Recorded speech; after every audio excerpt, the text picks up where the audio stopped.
9/11, right? And this is where this example comes from. This was essentially a Turkish national that built the bomb that was used, well, built one of the bombs that was going to be used in the first World Trade Center bombing in 1993.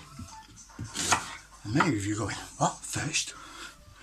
Yeah, it was bombed twice. The first time, they blew up the basement, all 10 floors of the car park, basement car park. One of the gentlemen that was building the bombs for them, and that was being persuaded to essentially become a suicide bomber for it, recorded himself as he was being persuaded into doing this, not by what he believed to be people with the same sort of mindset as him. He sort of worked out himself that these were actually FBI agents that were coercing him into doing this act, and recorded them doing it and then handed himself in. This created a national scandal, obviously. I'm telling you this because this gives you an idea of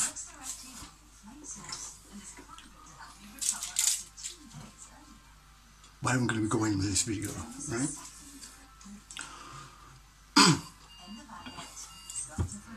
Now,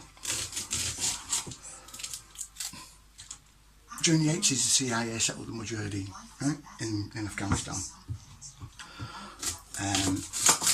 This was when the Russians occupied Afghanistan before we, as in the Americans and British, went in the 2000s. The CIA and MI6 trained the Mujahideen, right, through a very wealthy benefactor called Osama bin Laden. Osama bin Laden, from that date, became one of the highest paid mercenaries that the US used. Yeah? He was what was known as a wet worker, an assassin. The bombings that he did a lot of the time were assassinations for the US and UK intelligence services.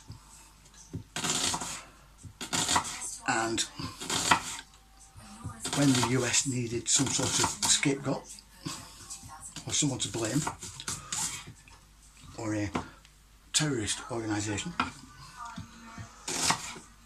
to blame 9/11 on, I don't think they actually informed bin Laden before they blamed him for it, because for a good long while people forget this. Osama bin Laden sort of swore blindly he didn't do it. Right? It wasn't me, guys. It wasn't me. Blah blah blah. It wasn't me.